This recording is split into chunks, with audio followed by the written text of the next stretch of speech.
باپ بیٹے روح القدس کے نام سے آمین۔ Reverend archbishop doctor Stephen Siddiq کی جانب سے مسیح یسوع میں آپ سب کی سلامتی ہو۔ میری طرف سے آپ سب کو سلام عرض ہے۔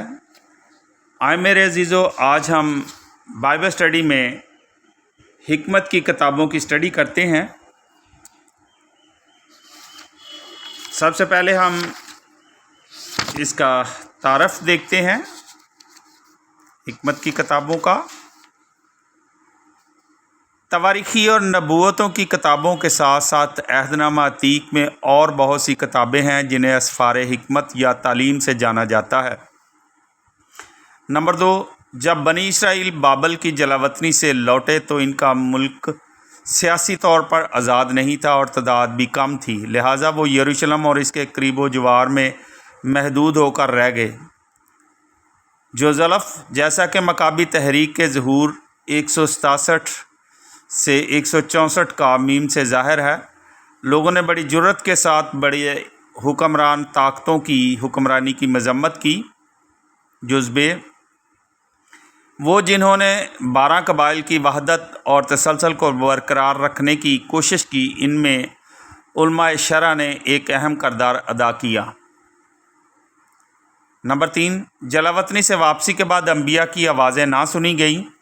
ایک نئے ماحول کی بود و باش میں لوگوں نے اپنے دل میں خدا کی سکھائی ہوئی تعلیم کی طرف رجوع کرنا شروع کیا اور اسی بنا پر اپنی زندگی کو استوار کیا۔ جو ضلف اس شخصی غور و فکر کے نتیجے میں ان کی روزمرہ کی ایمانی زندگی دور حاضر کے آداب کی مختلف اصناف کا اظہار بیان تشکیل پایا۔ مزامیر میں اسرائیل کی دعائیں نظر آتی ہیں۔ امثال خدا کے لوگوں کی روزمرہ زندگی کی حکمت کا بیان کرتی ہے۔ بہت سی کہانیاں خدا کی وفادارانہ اطاعت کے تحت زندگی بسر کرنے کی ترغیب دیتی ہیں۔ جزبے قبل از مسیح سے محض کچھ وقت پہلے یہ کتابیں 500 سال کے دورانیہ میں لکھی اور تالیف کی گئیں، جن میں کچھ یونانی زبان میں تحریر کی گئیں۔ اس دوران ہم ہر کتاب اپنے زمانے کے مطابق جس میں وہ لکھی گئی اس کا مطالعہ کرتے ہیں۔ آخر کار ہم مزامیر کا مطالعہ کرتے ہیں جو بنی اسرائیل کا حقیقی دل ہمارے سامنے ظاہر کرتا ہے۔ آئیں میرے عزیزو، سب سے پہلے ہم ایوب نبی کی کتاب کو اسٹڈی کرتے ہیں، اس کا خلاصہ دیکھتے ہیں۔ نمبر 1، یہ کتاب موجودہ شکل میں غالباً جلاوطنی کے اختتام پذیر سے واپسی کے فوراً بعد کے عرصے کے دوران مرتب کی گئی۔ قیاس ہے کہ مصنف نے قبل از مسیح میں مشرقی وسطیٰ کے قصے اس میں اسرائیل کو پرویا اور اس کو ایک ڈرامہ کی صورت عطا کی۔ نمبر 2، کتاب مصائب سے نمرد ازما ایک ناخوش آدمی کی اذیت کی عکاسی کرتی ہے۔ وہی سوال جو ملاکی نبی نے پوچھا کہ غیر متعصب منصف خدا کہاں ہے، اب کے بار غیر معمولی تحمل کے حامل ایوب نبی کی زبان کی معرفت بیان کیا گیا ہے اور خدا کے منصف عدل سے متصادم انسانی نظریہ عدل کو زیر بحث لایا گیا ہے۔ ملاحظہ فرمائیں 3 باب کی 13ویں آیت سے 21ویں آیت اور متی 2 باب 17 آیت۔ اب ایوب نبی کی کتاب کا مواد دیکھتے ہیں۔ نمبر 1، ابواب 1 اور 2۔ خدا شیطان کو اجازت دیتا ہے کہ ایوب کے ایمان کی طاقت کو آزمائے۔ جو ضلف ایوب ایک شعلہ زن مومن ہونے کے ساتھ ساتھ دولت سے بھی مالا مال ہے، اچانک یک کے بعد دیگرے اس پر آفات نازل ہوتی ہیں۔ ایوب خدا پر اپنا بھروسہ برقرار رکھتا ہے۔ وہ کہتا ہے میں اپنی ماں کے پیٹ سے ننگا نکلا اور پھر وہاں ننگا ہی چلا جاؤں گا۔ خداوند نے دیا تھا، خداوند ہی نے لے لیا ہے، خداوند کا نام مبارک ہو۔ پہلے باب کی 21ویں آیت۔ جزبے شیطان کا رویہ کہانی کی شکل میں بیان کیا گیا ہے۔ پہلا باب اور اس کی 6 آیت سے 2 باب کی 10ویں آیت۔ ابھی ہم نمبر 2 پہ دیکھتے ہیں ابواب 3 سے 31 آیت، 3 سے 31 ابواب، 31ویں باب تک۔ ایوب کے 3 دوست اسے ملتے ہیں اور اس سے بات کرتے ہیں۔ جو زلف ایوب شکایت کرتا ہے، وہ دن جس میں میں پیدا ہوا معدوم ہو جائے، اور وہ رات بھی جس میں کہا گیا کہ دیکھو بیٹا ہوا۔ 3 باب کی 3 آیت۔ اس کے باب کے خیال میں ایوب کی اذیت اس کی خطاؤں کی سزا ہے۔ خدا گناہ گاروں کو سزا دیتا ہے، اچھے لوگ اجر پاتے ہیں۔ خداوند کی نظر میں کوئی شخص بھی راست باز نہیں ہے۔ ایوب اپنے احباب کے نظریات سے اختلاف کرتا ہے اور اصرار کرتا ہے کہ وہ خداوند کے سامنے ایمانداری سے رہ رہا ہے۔ وہ ایک آفت رسیدہ ہے، اس لیے وہ اپنی بیماری سے شفا کے لیے دعائیں کرتا ہے۔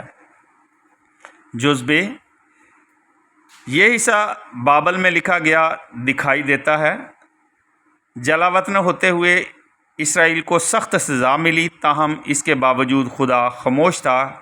کیوں؟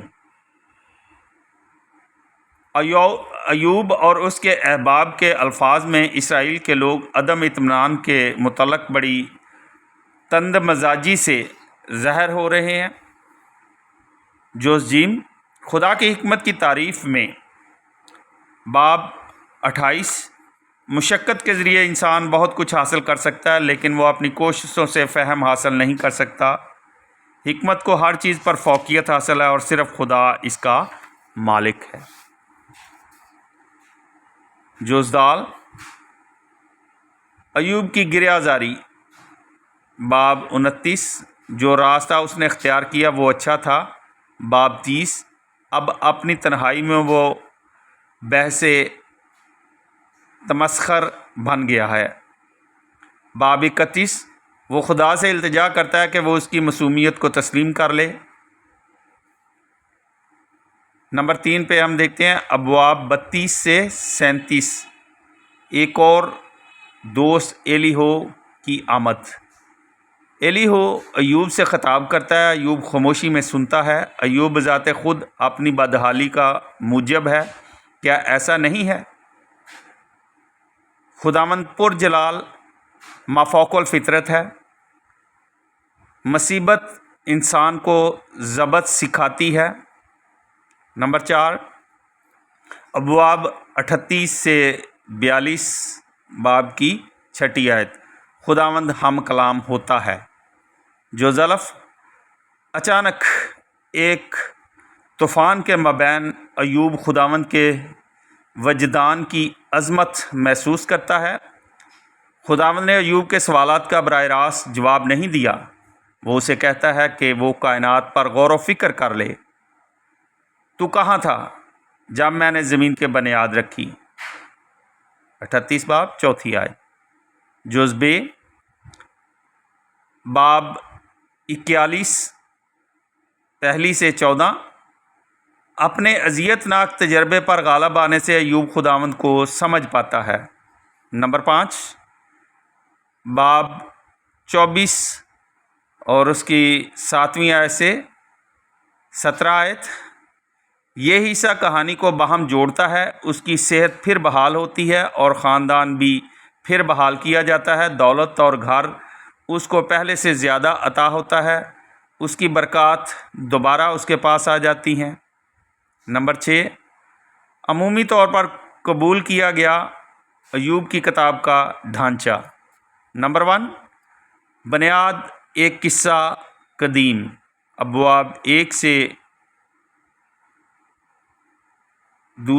دوسرا باب، پھر 42 باب، اس کی 7ویں سے 17 آیت۔ نمبر 2 جلاوطنی کے وقت سے، ابواب 3 سے 27، پھر 29 سے 31، پھر 38 باب کی پہلی آیت سے 42 باب کی 6 آیت۔ نمبر 3 بعد ازاں کا اضافہ، ابواب 32 سے 37۔ نمبر 4 آخری اضافہ 28۔ میرے عزیزو، ایوب میں ہم کیا سیکھتے ہیں؟ نمبر 1، یہ کتاب وضاحت نہیں کرتی کہ ایک راست باز آدمی کیوں دکھ اٹھاتا ہے۔ یہ دکھ اور رنج و غم کی وجوہات سے متعلق امور کا ذکر نہیں کرتی۔ یہ کرب، عذاب اور دہشت کے موضوع کو زیر استعمال لاتے ہوئے تمام مخلوقات کے آقا اور قادر مطلق خدا کی نظر میں انسان کی ناتوانی اور محدودیت کی بات کرتی ہے۔ مزمور 73 اشعیا 52 13 آیت سے 53 باب کی 12 آیت۔ جو زلف ایوب کی چیخ و پکار اسرائیل کے کچلے ہوئے اور بے چین لوگوں کے درد کا اظہار ہے، جن کو بابل کی اسیری کے دوران ظلم اور ہولناک سزاؤں کا سامنا کرنا پڑا۔ جز بے ایوب کے دوست اسے بہت کچھ کہنا چاہتے ہیں، مگر ایوب ایک اچھی زندگی بسر کرنے کا متحمل ہے، اور اس کی یہ خواہش ہے کہ خدا اسے معصوم جانے، بحیثیت ایک صلہ جو وہ سمجھتا ہے کہ اس کا حق ہے۔ وہ دکھ اٹھاتا ہے اس لیے کہ وہ اپنی غیر متوقع بدقسمتی اور بیماری کی وجہ سمجھ نہیں پاتا۔ جو جیم بے چینی اور درد سے چلاتے ہوئے ایوب اسرائیل کو خداوند کی عظمت اور ہم بحیثیت نوح انسان کے معنی کا احساس دلایا گیا ہے۔ جوزدال اپنی اذیت میں ایوب موت کو دکھ پر فوقیت دیتا ہے، لیکن اسی دوران وہ خدا کے رتبہ عالی اور حقیر انسان کے مابین وسیع فاصلہ محسوس کرتا ہے۔ وہ امید کرتا ہے کہ کوئی آئے گا اور خدا سے اس کے لیے سفارش کرے گا۔ یہ کتاب اگرچہ مختصر طور پر مگر دائمی حیات اور بدن کی قیامت کی امید دلاتی ہے۔ ہم 14 باب 13 آیت، 16 باب 19 آیت اور پھر 19 باب اس کی 23 آیت سے 27 آیت ملاحظہ کر سکتے ہیں۔ نمبر 2، خدا قادر مطلق و لازوال، ازلی و ابدی، تمام اشیاء پر خالق اور لا موازنہ، کسی بھی قید سے بالاتر آزادی میں رہتا ہے۔ اگرچہ ہم اسے نہیں دیکھتے، وہ ہر وقت ہمارے ساتھ ہے، نہ صرف ہماری کمزوری اور دکھوں میں بلکہ اس وقت بھی جب ہم خوشحال ہوتے ہیں۔ جو زلف خدا خالق کون و مکان ایوب کو قدرت کے جاہ و جلال پر غور کرنے کی ہدایت کرتا ہے اور اسے اپنی قادر مطلق ذات اور ناتواں انسان کے مابین فاصلے کی نشاندہی کرتا ہے۔ ملاحظہ فرمائیں اشعیا 55 8 سے 14 آیت۔ جز بے پھر ایک آہگئی کی ساتھ میں ایوب خدا کی بلند مرتبت کا ادراک کرتا ہے۔ بائیں ہما وہ بذات خود کوئی چیز نہیں ما سوا ایک خاکی پتلے کے، اور وہ واضح طور پر محسوس کرتا ہے کہ وہ کتنا بے وقوف ہے جو خدا تعالیٰ سے اپنی راست بازی تسلیم کرنے کی توقع رکھتا ہے۔ شیطان خدا سے کہتا ہے کہ ایوب کسی چیز کے لیے بھی خدا سے ڈرنے والا نہیں ہے۔ کیا وہ ہے؟ لیکن جو خدا کو انسان سے مطلوب ہے وہ سچا انسان اور ایک حلیم باعتماد دل ہے جو ہر بات میں اس پر بھروسہ رکھتا ہے۔ خدا انسان کے تخلیق کردہ تصور الہی کو پاش پاش کر دیتا ہے۔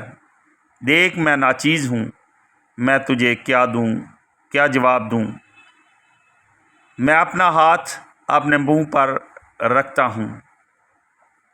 39 باب 34 آیت۔ نمبر 3، اگرچہ اس کی زندگی پرامن ہے، ایوب ہر چیز کھو دیتا ہے، اب وہ خدا کے سامنے اپنے آپ کو فروتن کرتا ہے جو اسے برکت دیتا ہے اور پہلے کی طرح اسے خوشحال بنا دیتا ہے۔ ایوب میں ہم مسیح ابن خدا کا عکس دیکھتے ہیں، جس نے انسانی شکل میں خود کو فروتن کر دیا، مر گیا اور دفن کیا گیا اور بعد میں اپنے جلال میں زندہ کیا گیا۔ ملاحظہ فرما سکتے ہیں آپ فلپیوں 2 باب اس کی 5ویں سے 11ویں آیت۔ اپنے خادم Reverend archbishop doctor Stephen Siddiq کو اجازت دیں۔ نیکسٹ بائبل اسٹڈی کے ساتھ آپ کی خدمت میں دوبارہ حاضر ہوں گا۔ خداوند ہم سب کے ساتھ عبدالآباد رہے اور ہم سب کو اپنا کلام پڑھنے، سننے اور اس پر عمل کرنے کی توفیق عطا فرمائے، آمین۔ خدا باپ، بیٹے، روح القدس کے نام سے آمین۔